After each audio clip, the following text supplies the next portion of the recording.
Welcome once again to the next video of Bong TechSolutions.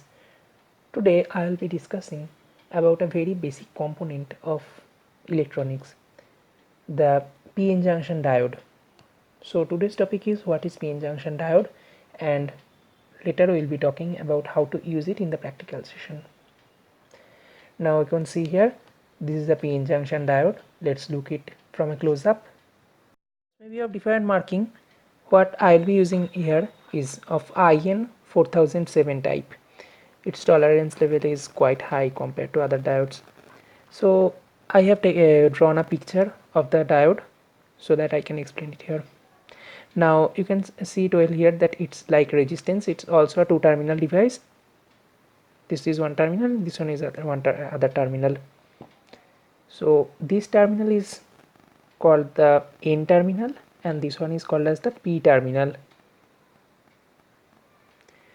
So I will be discussing now why these terminals are P and N, and now let's see the sign of which is used in the electrical circuits for diode. So this is the sign used for a PN junction diode, where the left one is the P side and the right one is the N side. So how we can remember what is the P side and the N side? In the diode you can see this white band. We can consider it analogous to this straight line.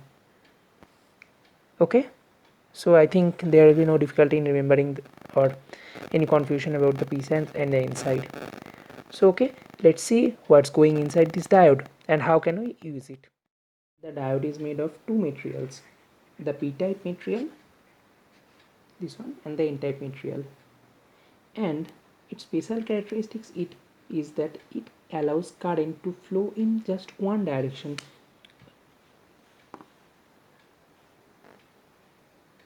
It is a unidirectional device, so it allows the current to flow only in this direction, that is from P to N.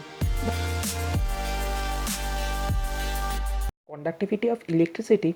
The materials can be classified in three categories: the conductor, under which falls the metals, which can conduct the electricity easily; the insulator, which blocks the current flow through it completely, for example the wood and the plastic; and the last one is the semiconductor, whose conductivity is not so much high as that of the conductor, but it do not block the current completely as that of the insulator. Actually its character lies between these two.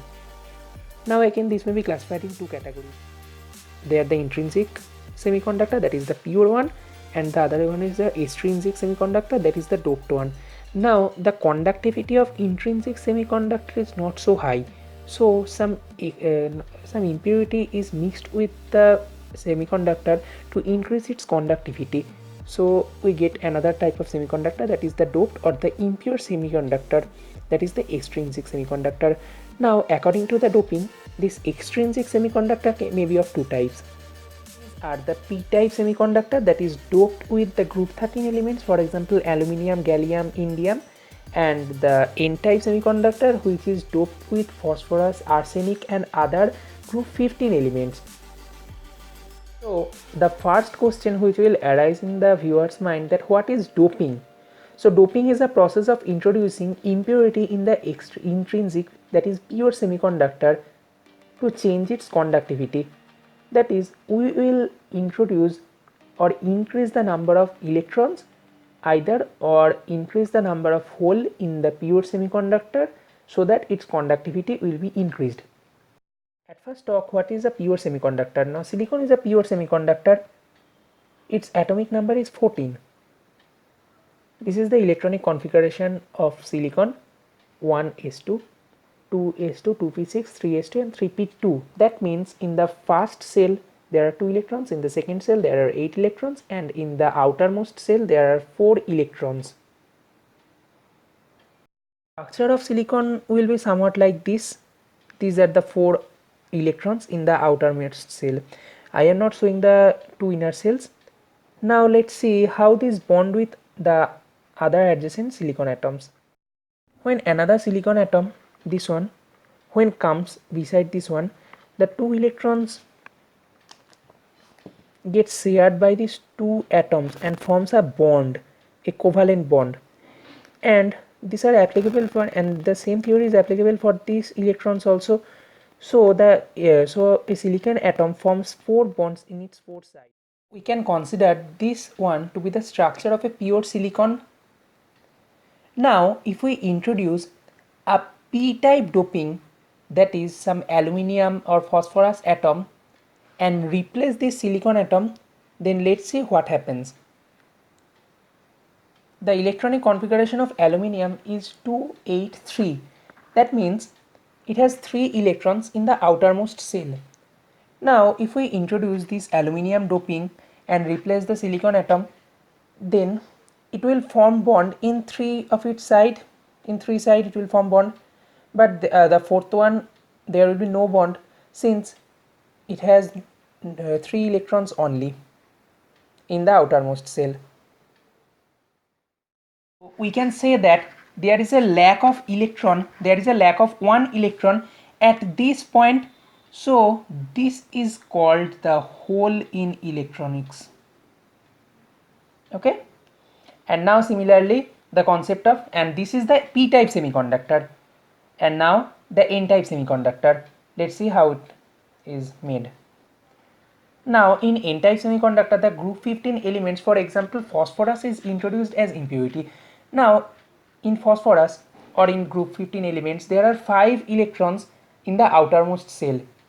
So if we introduce phosphorus in our pure semiconductor, that is silicon, there will be a excess electron. How? These are the 4 electrons and the excess one, this electron. So there is a excess of 1 electron. So in p-type semiconductor there is a lack of 1 electron, that is a hole, and here this is a excess of 1 electron, this one. And this is how the n-type material is formed. Let us consider a p-n junction diode. Now as I have shown there, there are excess number of holes in the p-type semiconductor and an excess of electrons in the n-type semiconductor. So these are the holes and these are the electron. Now since there is a concentration difference, that is a concentration gradient between these two layers, the electrons will start traversing from this region to this region, and the holes will start traversing from this to this one.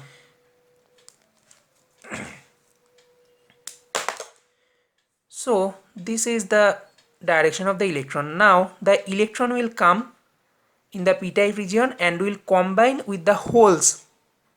As a result, some negative charges will be formed in the p-type layer at the junction, and similarly, since the electrons had come from the n-type layer to this p-type layer, there will be some vacant place for the electrons. So we can say that these are the holes developed, and since these electrons have traversed there, so this will be of positive charge. Say that there will be developed some positive charge near the junction in the n-type and some negative charge in the near the junction in the p-type layer. In a simplified way, we can represent the diode like this.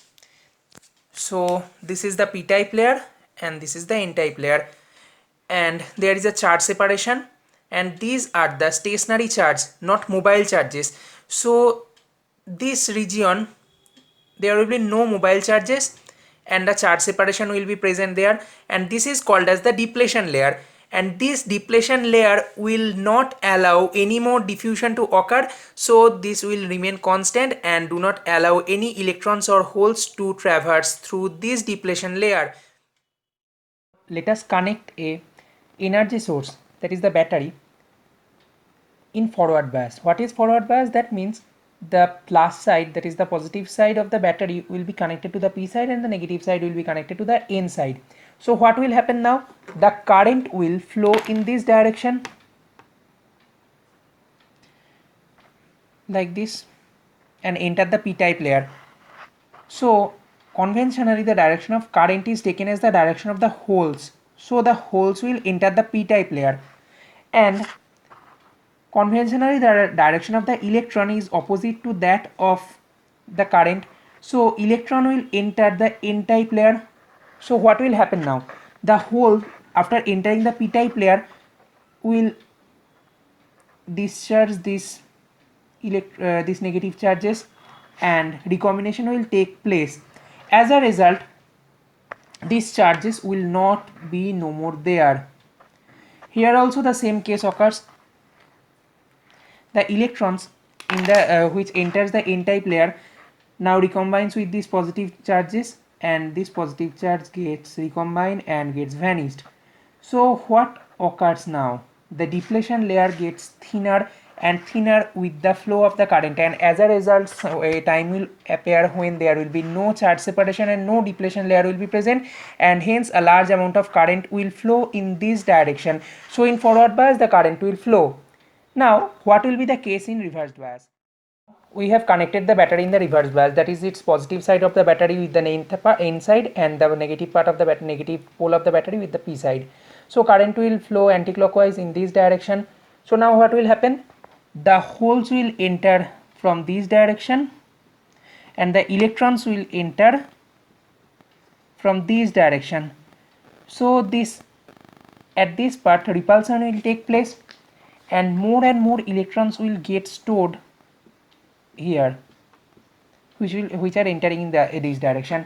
Similarly, the holes, that is the positive charge, will get stored at this part since they are repelling the depletion layer. So the depletion layer will get thicker and thicker in reverse bias, and since these are the stationary charges and no mobile charges can flow through this, the charges cannot flow through it now, and as a result in reverse bias the currents get practically stopped or blocked.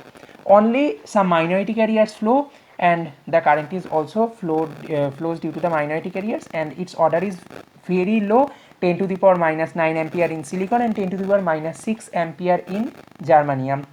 So practically in reverse bias no currents flows. When we are applying the forward bias, that is the positive side in the p side, the current will flow and the LED will glow. And if we apply reverse bias, that is if we reverse the diode.